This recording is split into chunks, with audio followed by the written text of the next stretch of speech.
Hi, I'm Laura Manick. I'm so excited about the weekly tasting. This week, we're talking all about Grenache.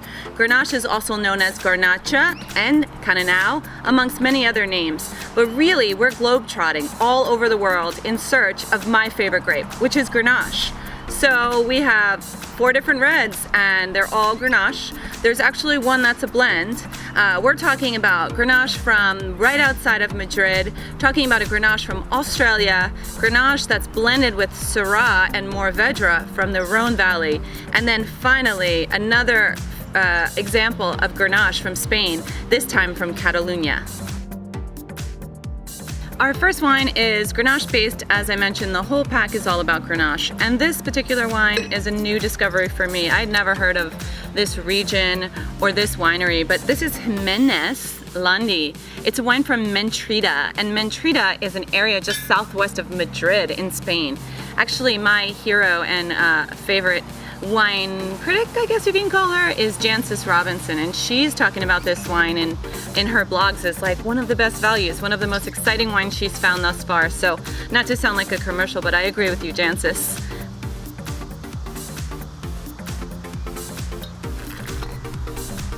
Wow. So one of the things I love the most about Grenache is that it's fresh and clean. You can see this color. Man, it's light, kind of like the body of a Pinot Noir.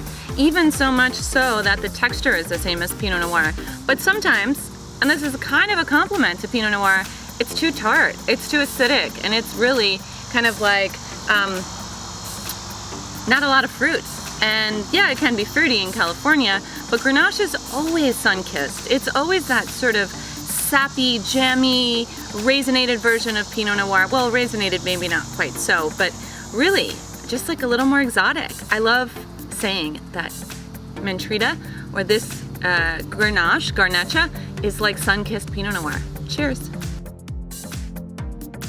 Our second wine is probably a wine of you have heard of. It's called Côte d'Aron, and Côte d'Aron is a region in the southeast part of France. So Côte d'Aron is delicious. Sorry, wrong bottle.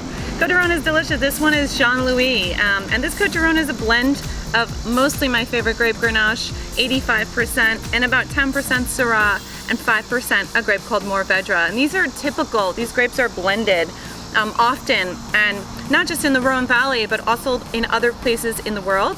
The idea is what one grape lacks, the other grape makes up for. So when you're looking at Grenache, remember that light-skinned, kind of like transparent, looks like Pinot Noir color.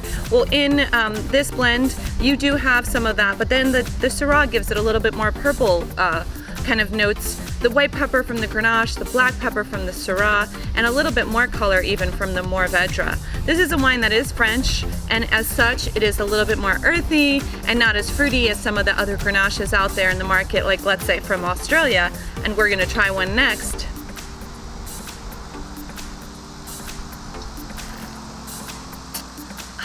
But it also has a little bit more body.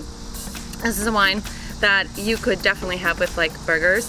And actually last night I made the juiciest burger and opened these wines. These wines are still good the next day. I put a little chill on them just so that I could have that freshness that you want in a red wine. And the burger last night, or the grilled eggplant I made, was perfect, especially with a little ketchup, because the ketchup is slightly sweet and the burger meat, oh my God, so delicious. So we're gonna get a little bit more fruity here with the Yaldara Grenache, and this Grenache is from Australia, specifically South Australia. Actually, it's from the Barossa Valley. You might know this region from all your delicious, like kind of minty, really big Shiraz.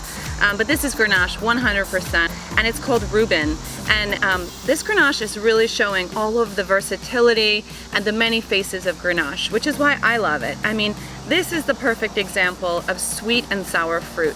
And when I say that, what I mean is you just get like this jammy, juicy, sweet fruit. Again, like kind of like a ketchup, how it's made from a tomato, but it can give you that sweet condensed flavor.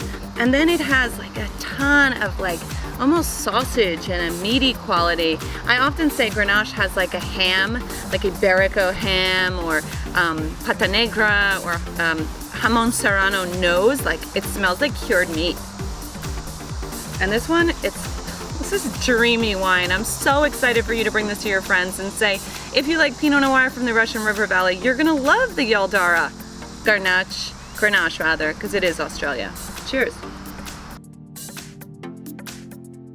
Fourth wine. It's Grenache, as you guessed. It is Bodegas Pugron, and this wine is delicious. This is my favorite out of all of them, and you're not supposed to say that you have a favorite out of a pack because they're all delicious. But this is from Catalonia. It's the ancestral home of Grenache. When you think about this grape, this is like kind of all of these wines put into one. It's a little bit fuller, a little bit bigger, a little bit juicier, a little bit peppery. This is like, yeah, this is like Iberico ham. So olive, pepper, juicy, fresh, fleshy. This is pretty much Cabernet drinker, they're gonna love it. It might be a little bit light in color, so they might be like, I don't know. But when they have it, they're gonna be like, wow, that is so good. Pinot Noir drinker is gonna love you for introducing them to Grenache too, because they're gonna save money. These are grapes that, you know, can, I mean, a third of the price of Pinot Noir. So I'm all about Grenache, I hope you are too. That's a wrap. What's to know about Grenache? Let's recap. Grenache, another name for Grenache, also known as Catalan in Sardinia. Grenache is like sun-kissed Pinot Noir. It goes with everything. It's a wine that most people haven't heard of, or if they have had Côte d'Aron, they're not even sure what the grape is. This is my favorite grape, or one of many of my favorite grapes, but I want it to be yours too. I hope you enjoy our weekly tasting. I'm thrilled to make these videos because it's really my chance to teach you a little bit more about wine. Tag us on Instagram, Facebook, and let us know which one of these favorites was your favorite of this pack. Thanks.